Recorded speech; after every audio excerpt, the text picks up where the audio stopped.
Welcome back to Destination Unlocked with me, Daniel Edward. Dismount, ready to depart. Please make sure your seatbelt is not fastened and do make yourself comfortable.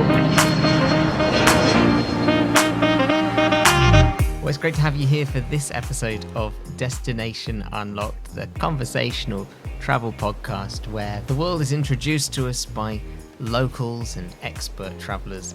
And today we're going to Central Asia with a guy that I met at an event in London, which was sponsored by Almaty, which is in Kazakhstan. I met Shiv and we were chatting, and turns out that he runs a company called Iron Curtain Sports, which runs adventure trips to Kazakhstan, Kyrgyzstan and Mongolia. And his company's called Iron Curtain Sports, which already highlighted something of Central Asia's history, which is, of course, it was part of the USSR. Iron Curtain Sports covers boxing boot camps and also other adventure trips, including a football-themed tour, which takes you all around Kazakhstan, visiting all of these stadiums of the Kazakh Premier League, which is a new and different way of seeing the country for sure. We cover all sorts in this conversation, from an overview of the countries if you've never been before and, like me, have very little awareness of their culture and their history, right down into some of the nitty-gritty about how to get around and some of the funny stories that you might collect along the way. Enjoy. So, Shiv, where are you unlocking for us today? Today I'll be unlocking both Kazakhstan and Kyrgyzstan in Central Asia. I think this is a part of the world which is going to see such a surge over the next few years. Lonely Planet called Kazakhstan, it's one of its places to be in 2025. And you know, the big flow of people tend to follow a year or so later as the intrepid travellers check it out first and then pass back their good feedback. What is it about the stands that we're going to be talking about today that really appeals to you? They're like second homes to me. I have business there. I used to live in eastern Ukraine, right next to the Russian border. I used to obviously spend some time in Russia as well and Belarus. So when the war happened, I use my Russian language skills and my contacts in Kazakhstan and Kyrgyzstan to shift operations. And from a personal point of view, it's a beautiful part of the world, not well traveled. It's not like a Machu Picchu in Peru or Vietnam, Thailand and places like that. And what sort of tourist or traveller would you recommend it to? Who would really love going to Kazakhstan, Kyrgyzstan?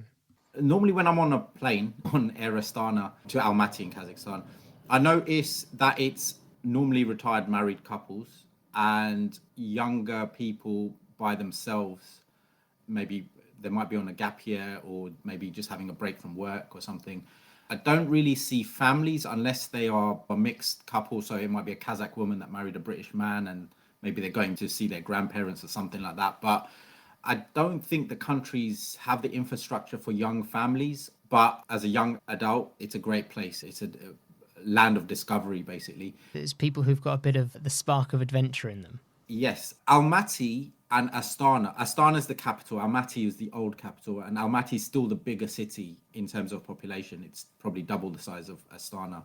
Astana 1 million, Almaty 2 million. If you go outside of the cities, yes, it's definitely intrepid travel, dark tourism, various other tags you can associate to it. The two main cities, it's like being in a European city, like they have all the amenities, infrastructure. So it really depends what you want to do. Me personally, I base myself in the cities, but then I do go out into the wilderness, and that's beautiful. That is truly, truly beautiful. Yeah. I want to talk a bit about the wilderness side of it shortly, but let's cover the two main cities first.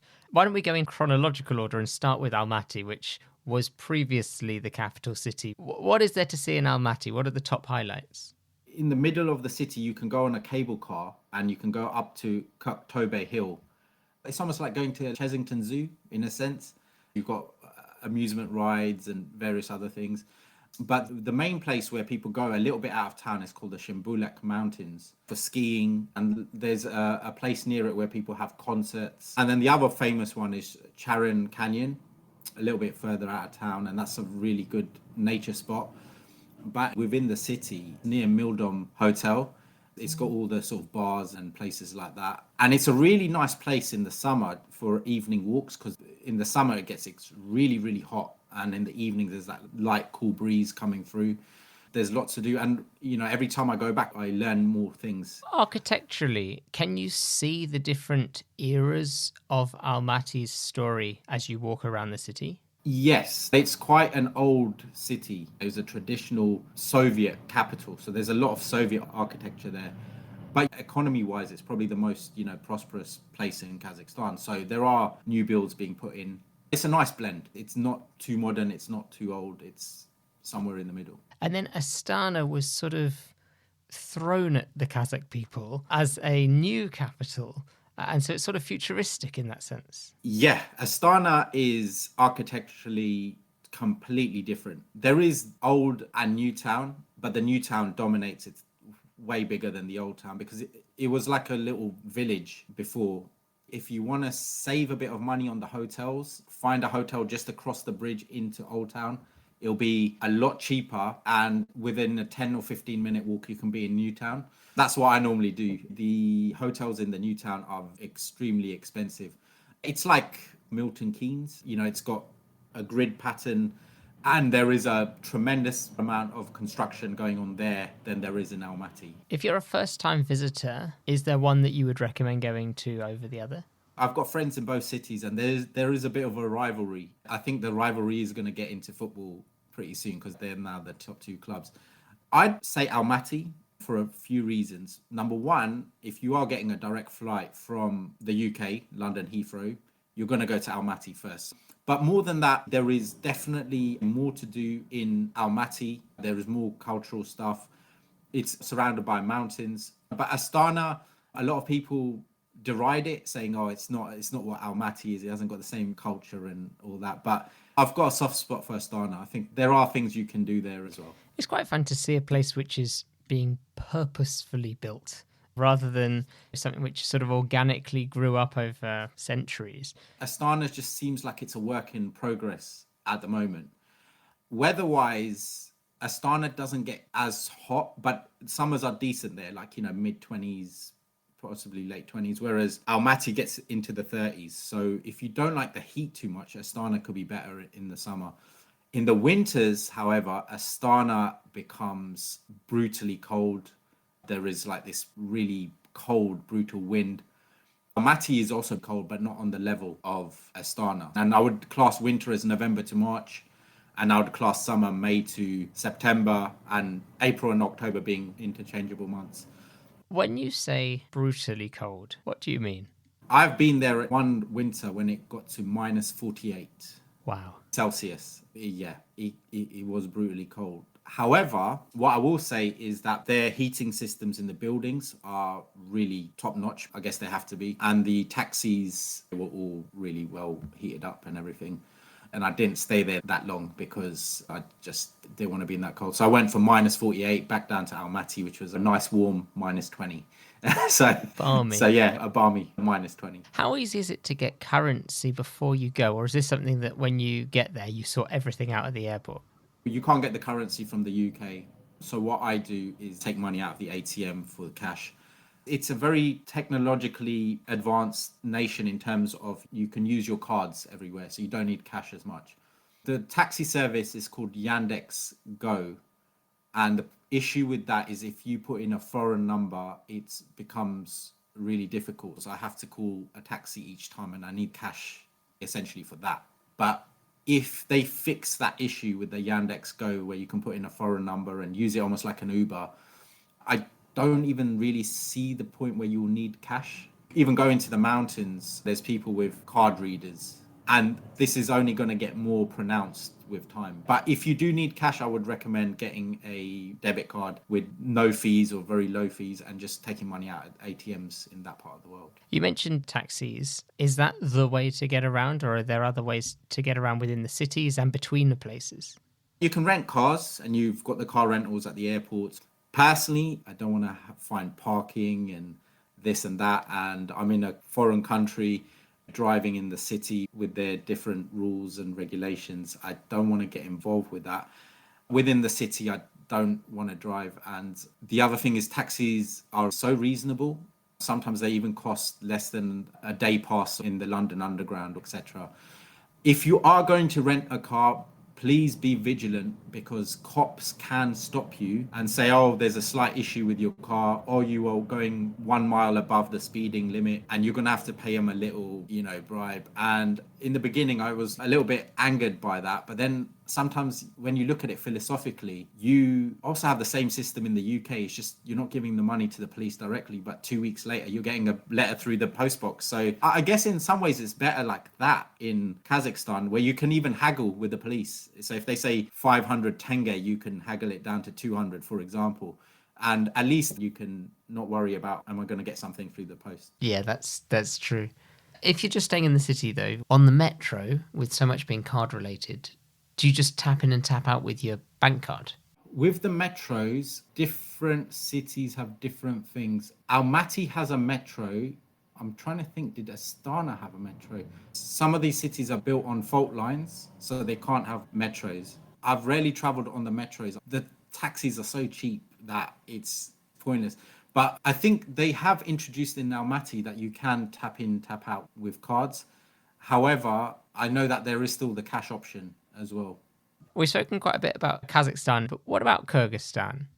Kyrgyzstan, I would say, is the little brother of Kazakhstan. It's almost like Kazakhstan is England and Kyrgyzstan is Wales. Kazakh and Kyrgyz are quite similar. They are the two most closely aligned countries. It's, I would say, like 10 or 15 years behind Kazakhstan in terms of its technology. It's obviously a smaller country, a third of the size population. And Bishkek is, again, it's almost like a modern European city. But the countryside areas of Kyrgyzstan, there's a lot less infrastructure, especially when you go past the Izikul region into Narin, which is like complete wilderness. But Narin is a definite hidden gem. I've never been to Osh and Jalalabad, the two main places of southern Kyrgyzstan. The northern part, I can highly recommend, of Kyrgyzstan. And if you do the border crossing by land, that is an experience in itself. I highly, highly recommend people to do it. A lot of people nowadays are just jumping on flights. But if you can cross the border by getting a taxi to the border crossing and then walking by foot across it, it's a little excursion, so to say. Yeah. Why is this? I can see a laugh. Yeah, but the border crossing is called Kordoy, and my taxi driver dropped me from Almaty. So I was on the Kazakhstan side, and it just seemed like a sort of marquee stroke shed kind of building. And I went in, and people had goats on leashes, and they were taking big bags of watermelons and different things. It was like being in a kind of village, but it was an official place. It was just a surreal kind of experience. The guy in front of me had a goat on a leash. And I was like, does the goat need a passport as well? That's exactly what I was wondering. The other funny thing is they obviously all had Kazakh or Kyrgyz passports, and I came with a British one, and the guy was kind of thrown back like, what are you doing here, kind of thing. But nothing. I faced worse things at airports. It was fine. It was a good experience. And when you're inside, it's like a tunnel, especially in the summer. It's like being in a sauna. You're dragging your suitcase and you're just trying to get out of that tunnel experience, out of that sauna, and get onto the other side. And the reason I do the border crossing by land is the flights from Almaty to Bishkek are extortionate. Flights were costing like £500 return. They're almost as expensive as London to Almaty. And in the end, by the time you get to the airports and waiting times, it's almost the same kind of time. The other thing is the beautiful journey from Almaty to Kordoy. You see the mountains, the landscapes. It's truly, truly something to behold. What would you be eating here? A typical meal in Almaty or Astana, Bishkek, is it the same? Is it different? What must we try? The cuisine on the two countries is more or less similar. They have their signature dishes that might be a bit different. But the common theme is horse meat. Horse meat is the main poster boy or poster food in both countries, and everything to do with horses. I mean, horses are revered, they're killed for their meat, and also the horse milk, which I believe is called kumus. I might have butchered the pronunciation. So there's a lot of horse milk products as well. fermented milk and cheeses, and horse meat is definitely the thing to try out there. I've tried it. I wouldn't say it's like the most amazing meat out there, but there are worse things to eat than that. If you're a vegetarian or vegan, even though it's meat heavy kind of cuisine, there are also vegetarian vegan options. Actually, a horse, surprisingly, or maybe not surprisingly, takes us straight from food into sports. Let's enter sports through the traditional side of things. Maybe you could explain cockpa.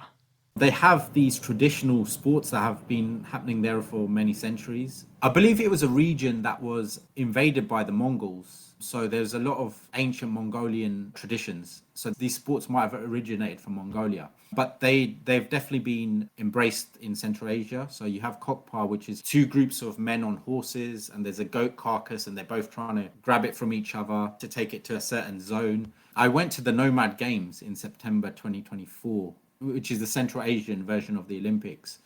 And that was in Astana. And that was a really, really great event. I went to the arena to watch Kokpa being played, but there was also some other ones where there's two men on horses and they were wrestling each other, trying to get the other one off the horse. And there was a lot of tug of war in the indoor stadium. If you're a sports fan like I am, it's a really great experience to go and to watch these sports.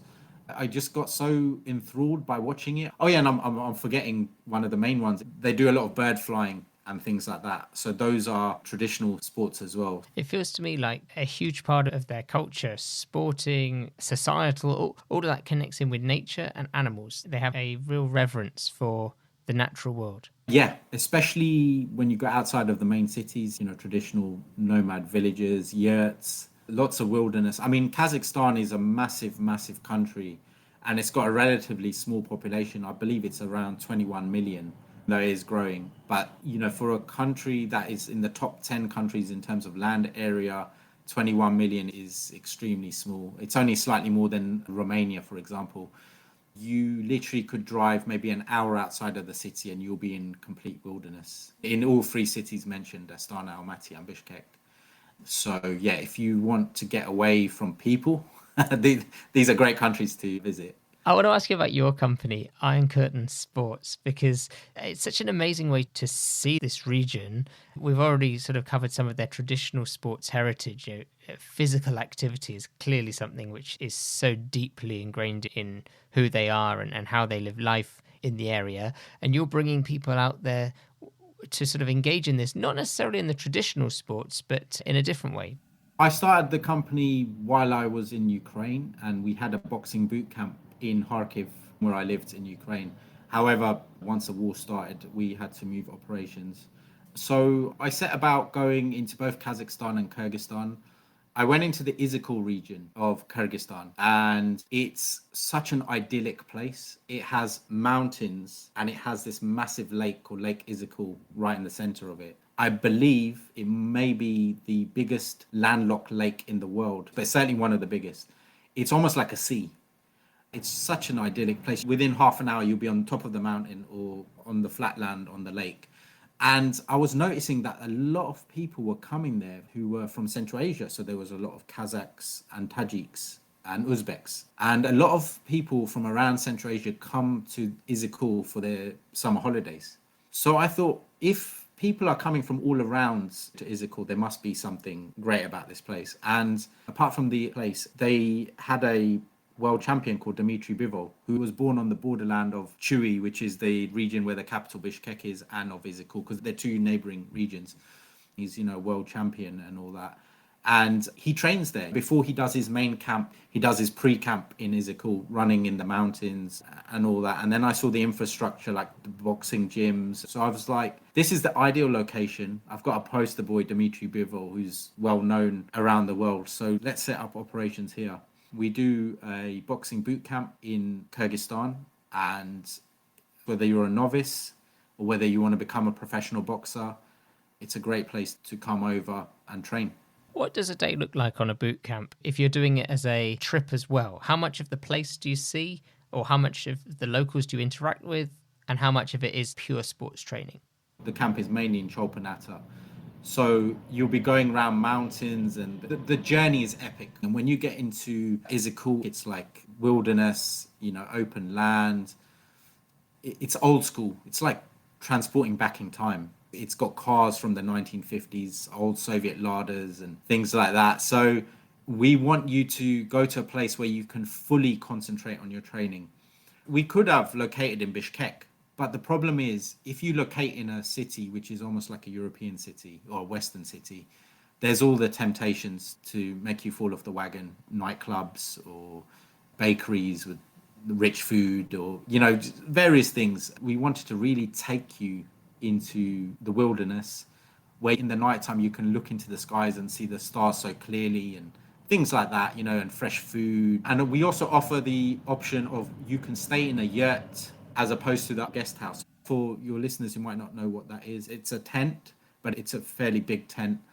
It's native of Central Asia. So a lot of people used to live in yurts in Kazakhstan, Kyrgyzstan, Mongolia, and other surrounding countries as well. There is no bathroom facilities within the yurt, so you have to go out, and the Wi-Fi is patchy compared to the guest house. So it depends how old school you want to take it. I wouldn't really recommend it in the wintertime because it'll be quite cold.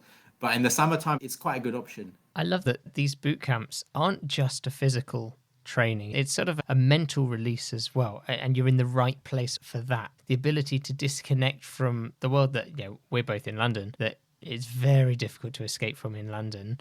And suddenly you're back in time and back in a space where you can actually connect with your own human needs. That's Iron Curtain Boxing. That's purely the boxing boot camp. We also have Iron Curtain Adventures. We offer a range of adventures, and our signature one is the Recluse Retreat. So what we can do is we can put you in a yurt, either in Kazakhstan, Kyrgyzstan, or Mongolia, which is our other specialist country.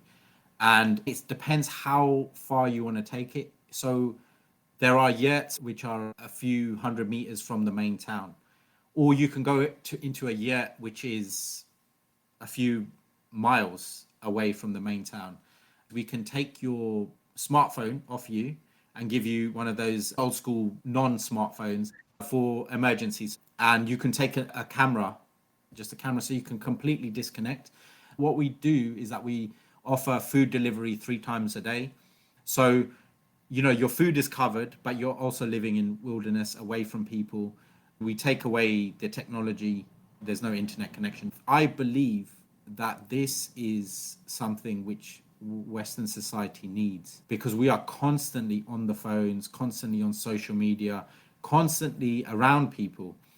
And I think that sometimes maybe the best medicine might be just to get away for a week, maybe a month, or however long you might need.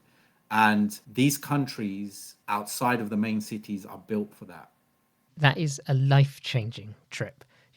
People use that in brochures and whatnot all the time, but it's very rarely true. This is real, authentic camping, getting away from people. There's no infrastructure. It's not like you can just walk into a convenience store down the road or anything like that.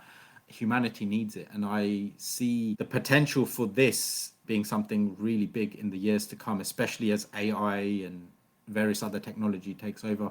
Humans will need to feel human in the future. It'll become an important element of being human, because right now we're almost feeling like machines in certain aspects of our lives. I really hope that countries such as Kazakhstan and Kyrgyzstan and Mongolia and others don't basically spill concrete all over their countries, because we need real locations in this world, real authentic locations to feel human.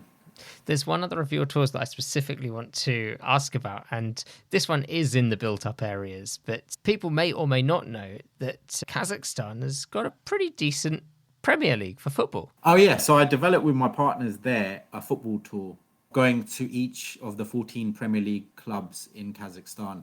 The clubs are all spread out across the country, so you get to see the country east, north, south and west, a little bit in the center as well, and you get to go to each of the clubs and go into the stadiums and purchase their shirts and maybe even catch a game if the schedule works out at the right time. It's a great way of seeing the country. If you're a football lover and you want to get to see the whole of Kazakhstan, it's our Iron Curtain football tour. And that one sounds fantastic. If people do want to find out more, how can they find you? I'm on Instagram, Iron Curtain Boxing, Iron Curtain Adventures, and Iron Curtain Football. Also, the websites ironcurtainboxing.com, ironcurtainadventures.com, and ironcurtainfootball.com. Mainly on Insta and Facebook.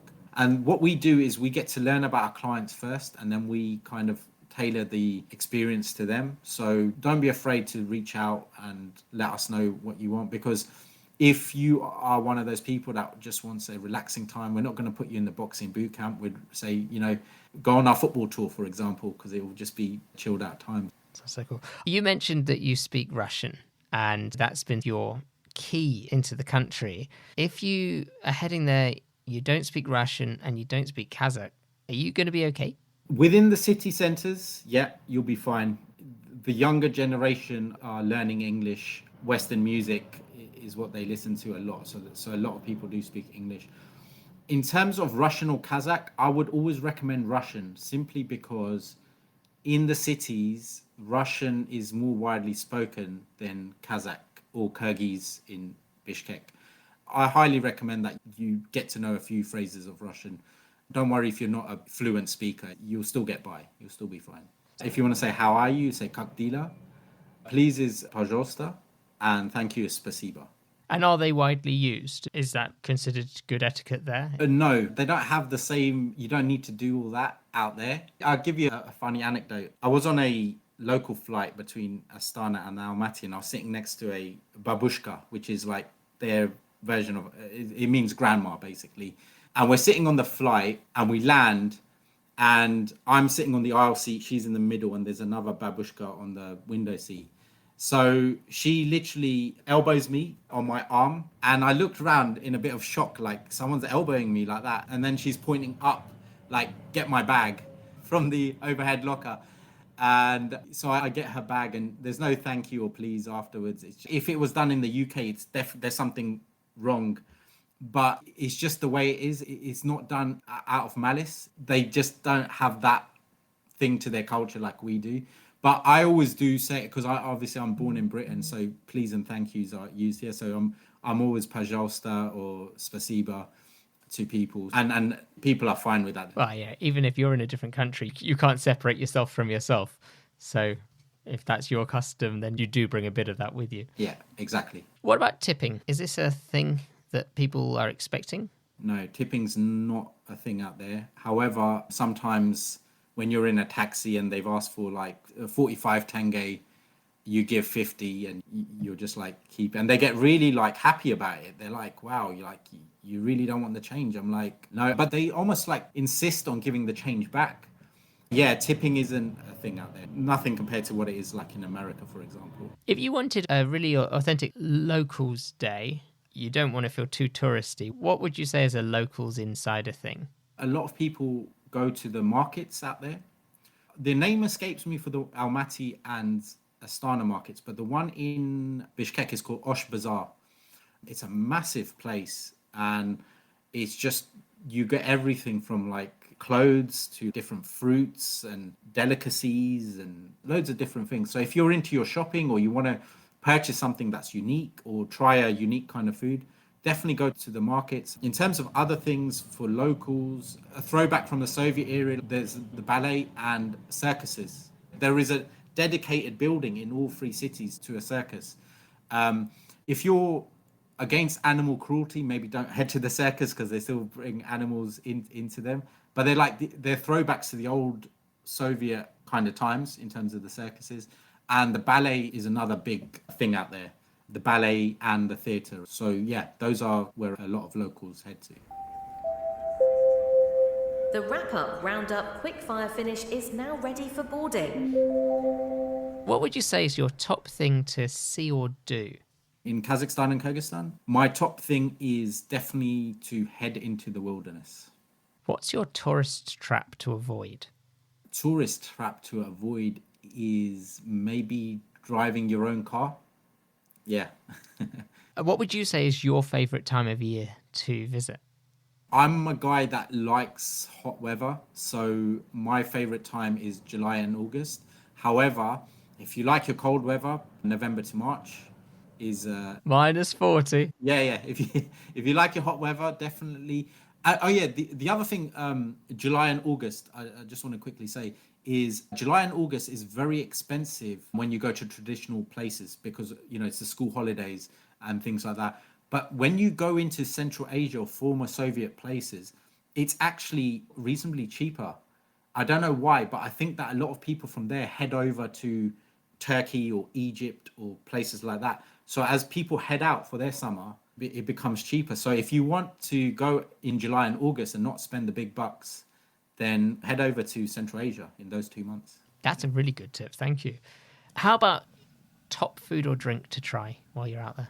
The obvious one is horse meat or the horse milk related products. If you're a meat eater, you've definitely got to try the horse meat. The food is so delicious out there. I can't tell you. Obviously, avoid on the side streets some of these street vendors. The hygiene might not be there, but 90% of the places are fine. The other thing is try the arbuz, which is Russian for watermelon. I mean, it is on another level out there. It's like sugar water. And when you come back here to the UK, you'll never want to eat watermelon from here because the quality of the watermelon out there is on another level. So definitely horse meat and horse milk related products and the fruits. Final question. If I'm looking for a really good, authentic souvenir, not a fridge magnet, not a mass-produced t-shirt, something real, what should I look for? I would go for the Kazakh warrior hats that they have out there. The name escapes me of what they're called, but you'll see them because when you go into the city center, there are people selling them and things like that, whether it's Almaty or Astana or Bishkek. Definitely get those hats. They're quite big as well, and they're from the old school warrior time centuries ago. So yeah, I would definitely recommend the hat and maybe even the robe as well that accompanies the hat. And if you don't want to buy them because maybe your luggage allowance isn't going to allow you to bring them back, there are places where you can go in the city center where you can put on the robe, put on the hat, and they will take a picture. There's obviously a small cost involved, but you can have the picture of you in traditional Kazakh or Central Asian warrior clothes, and it's a picture you can have for life, basically. That's so cool. Shiv from Iron Curtain Sports, thank you so much for unlocking Kazakhstan and Kyrgyzstan for us today. You're welcome, Daniel. Thank you. Well, once again, thank you so much to Shiv Singh from Iron Curtain Sports for unlocking Kazakhstan and Kyrgyzstan and all of those adventures that you can enjoy out there. If you want to find out more about Shiv and even get in touch with him, I've put all of his contact details on his profile page on the Destination Unlocked website. So that's destinationunlocked.com. Go to our guests directory and you'll be able to find everything you need to be in touch with him there. Well, before you do head off today, please make sure that you are following the podcast wherever you're currently listening. It makes a big difference to us, and it also means that the next time you want to go armchair traveling somewhere lovely, you'll find us very easily. I'll see you then. Bye-bye.